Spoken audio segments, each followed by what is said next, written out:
गणेश जी की जय हो, गणेश जी की जय हो।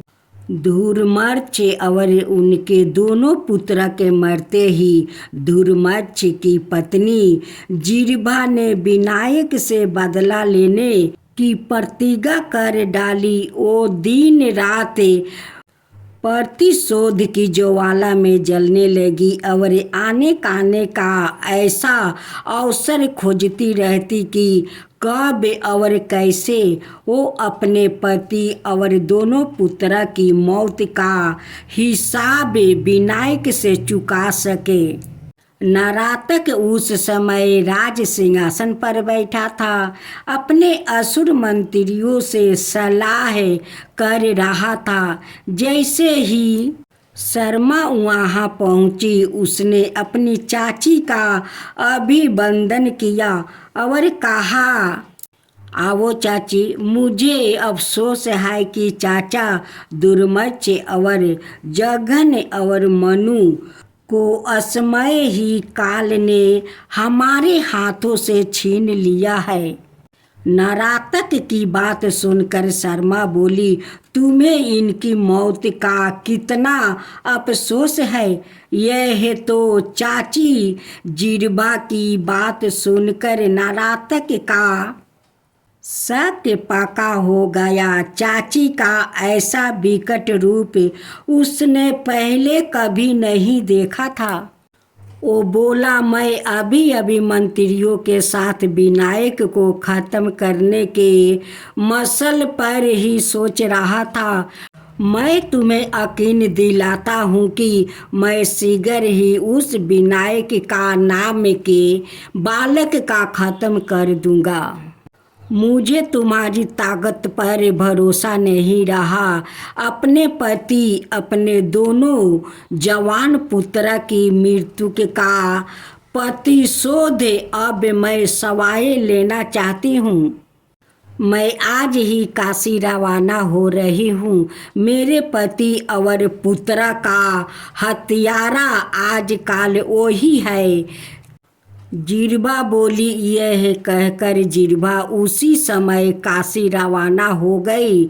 उसके कुछ ही देर बाद नरातक ने भी अपने कई मायावी असुर काशी रवाना कर दिया, ताकि विनायक आदि शर्मा के प्रहारों से बच भी जाए तो उन असुरों से बच ना सके।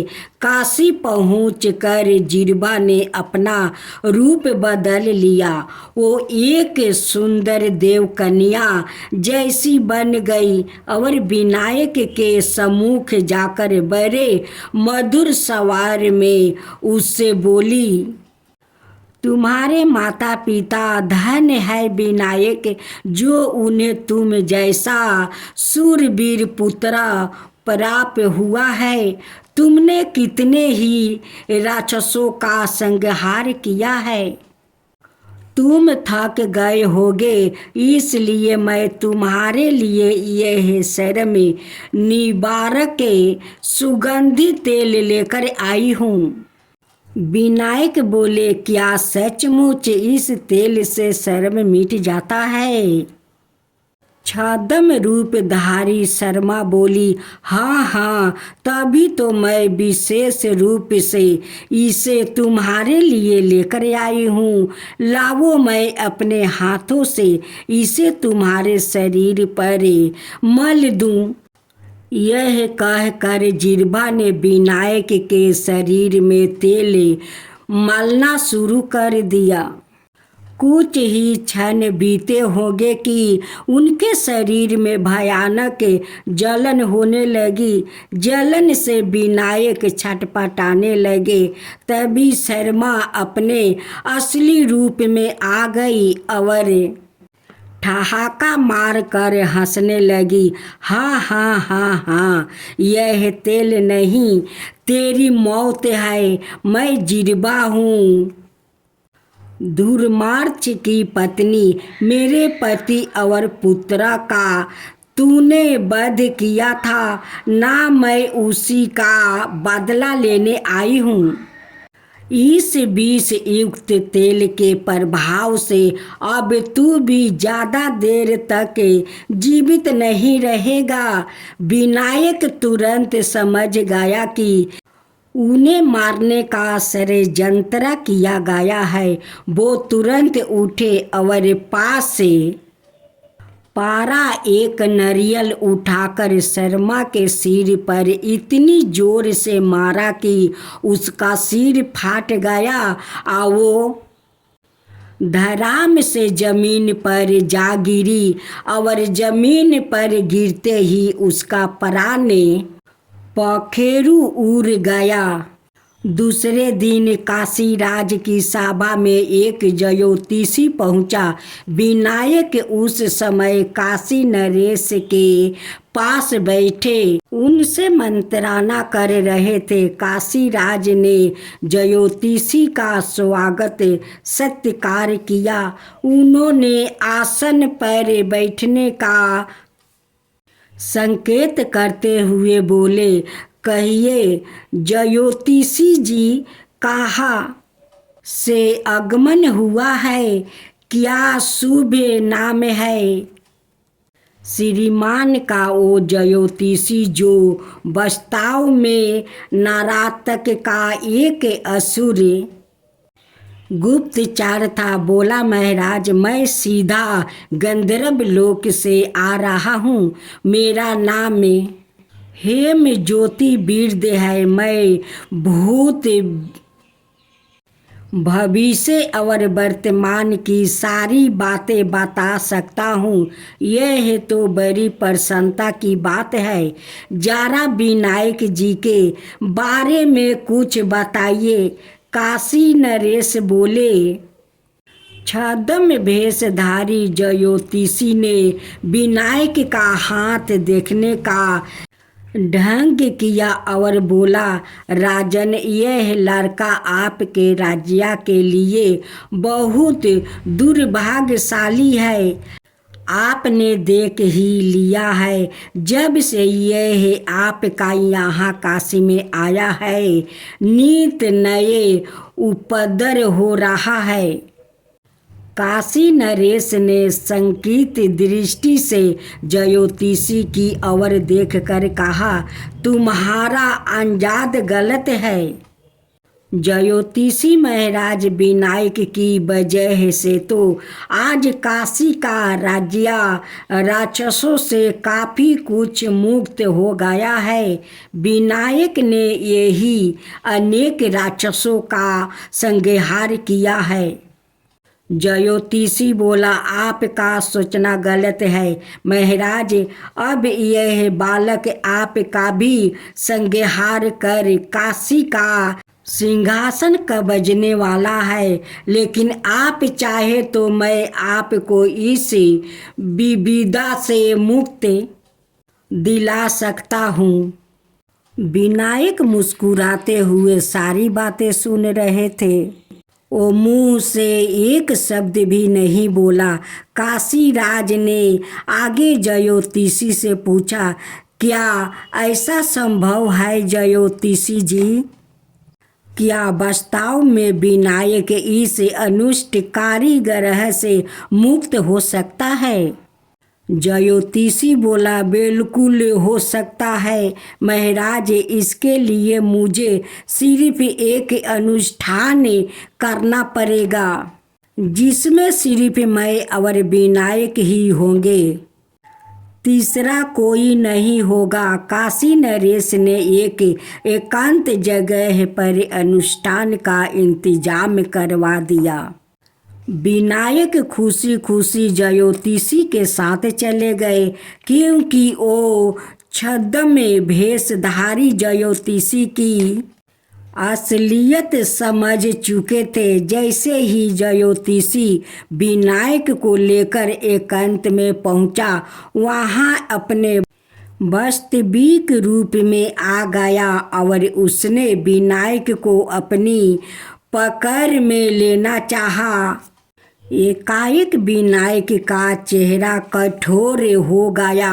उन्होंने नेत्र से चिंगारियाँ निकलने लगी। उनका दाएं हाथ ऊपर उठा, एक तेज प्रकाश से पुंज उनकी हथेली से निकला और सीधा असुर के चेहरे से जा टकराया।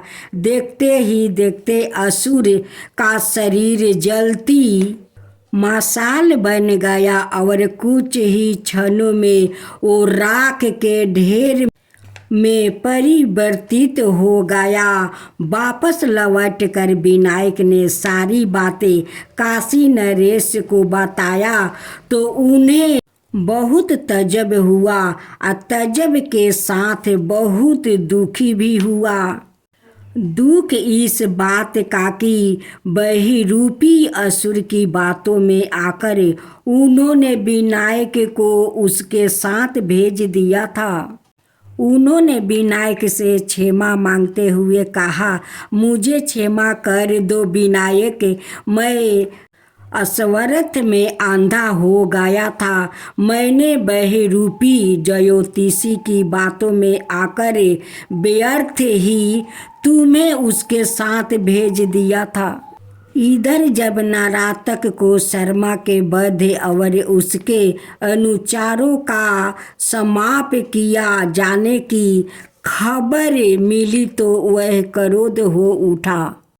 इस बार उसने अपने 3 बराबर मायावीर राक्षसों अंधक, अंबाकासुर और तुंग को विनायक को समाप्त करने भेजा। तीनों असुर नरातक को शीश झुकाकर काशी की ओर उड़ चले। काशी पहुँच कर अंधकासुर ने अपनी बर्बल मायावी शक्ति से आकाश के गर्द से ढाक दिया। इतना घना अंधकार काशी में छा गई कि लोग को हाथ से हाथ दिखाई देना बंद हो गया। मगर निवासी किसी भाभी अंशाका से कांपने लगे। अंबिकासुर ने अपनी अलग माया फैलाई। उसने अपनी माया से ऐसा प्रबल झंझावत पैदा किया कि वृक्ष उखड़ने लगे। पत्थरों के बड़े बड़े टुकड़े उड़ उड़ कर नगर में बरसने लगे। सगरो हाहाकार मच गया।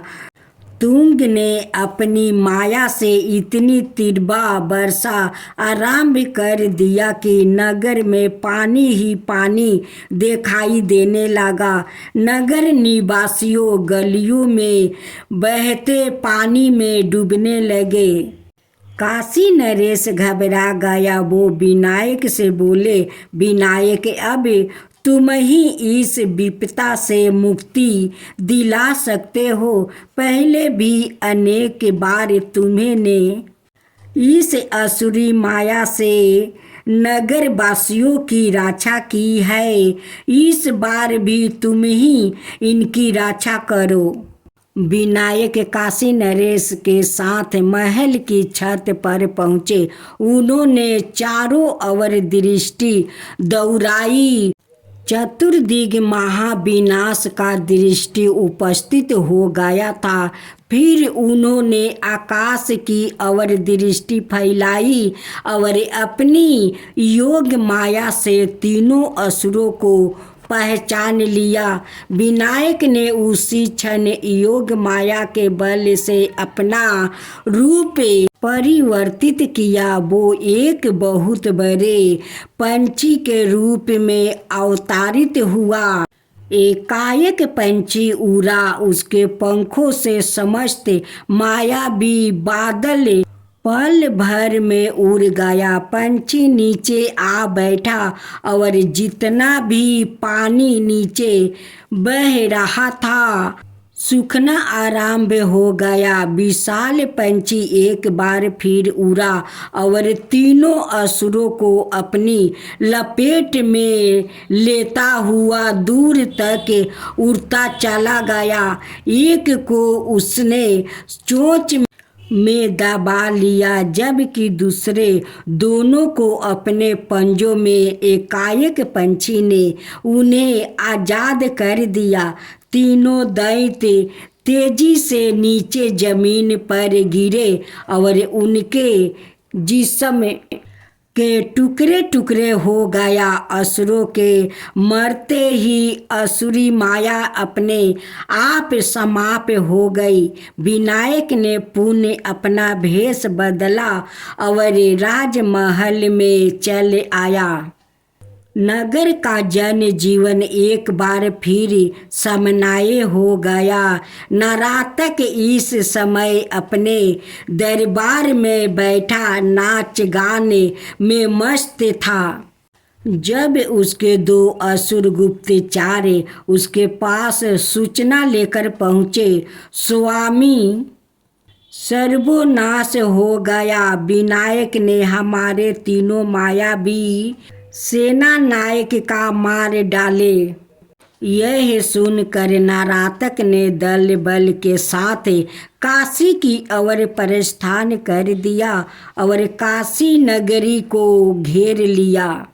असुर सेना ने नगर के आसपास लूट मार मचा दिया। असुरों के डर से लोग अपने घर बार छोड़कर भागने लगे। कुछ लोग काशी नरेश के दरबार में पहुँचे और राजा को सारी बातें बताई। राजा ने नगर वासियों को शांत करके वापस भेज दिया और अपने मंत्रियों गणों से विचार मशवरा करने लगे। अभी यह मंत्रान चल ही रही थी कि नगर के कई स्थानों से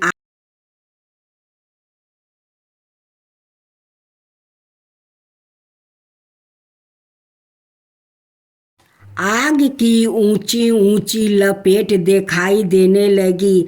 यह देख काशी नरेश अपने सैनिकों को लेकर नरातक की विशाल सेना पर टूट पड़े, लेकिन वो नरातक की सेना का मुकाबला नहीं कर सके।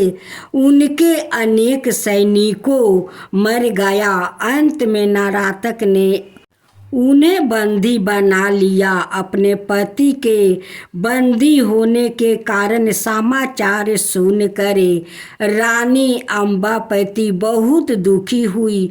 वो दौड़ी दौड़ी विनायक के पास पहुंची। विनायक ने अपनी योग माया को याद किया। योग माया तुरंत उपस्थित हो गई। योग माया ने बात की बात में हजारों लाखों योगिनियां पैदा कर दिया।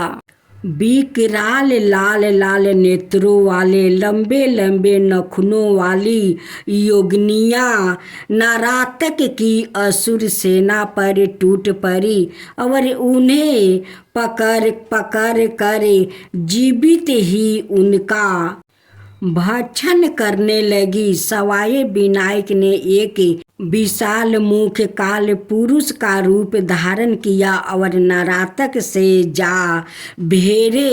इतने विकराल मुख और साक्षात काल सवा रूप को सामने खड़ा देख नरातक का दिल बैठ गया। योगिनियों द्वारा अपनी सेना के विनाश को देखकर वो पहले ही हतबुद्धि हो रहा था। कल पुरुष इतनी विकट हंसी हंसा कि नरातक के हाथ से शस्त्र छूट गया। अपनी जान बचाने के लिए वो मैदान छोड़कर भाग निकला। धरती आकाश पाताल जहाँ भी नरातक अपनी जान बचाने के लिए छुपने का प्रयास करता रहा। काल पुरुष को लाल लाल आंखें से गिरते अपने सामने ही मौजूद पाता। अंत में दौड़ते दौड़ते नरातक थक गया और ठोकर खाकर गिर पड़ा। काल पुरुष ने उसे बालों से पकड़ा और मरे चूके की तरह उठा लिया। फिर उसने नरातक का गला पकड़ लिया और इतनी जोर से दबाया कि उसका दम निकल गया। नरातक के मरते ही उसके साथी सैनिक भाग निकले और काशी नरेश नरातक की कैद से मुक्त होकर विनायक के सामने जा खड़े हुए, जो अब काल पुरुष का भेष त्यागे वास्तवी के सवा रूप में आ चुके थे। नगर वासियों ने विनायक पर पुष्पा बरसाया कि और विनायक की जय जयकारा से आकाश गूंज उठा।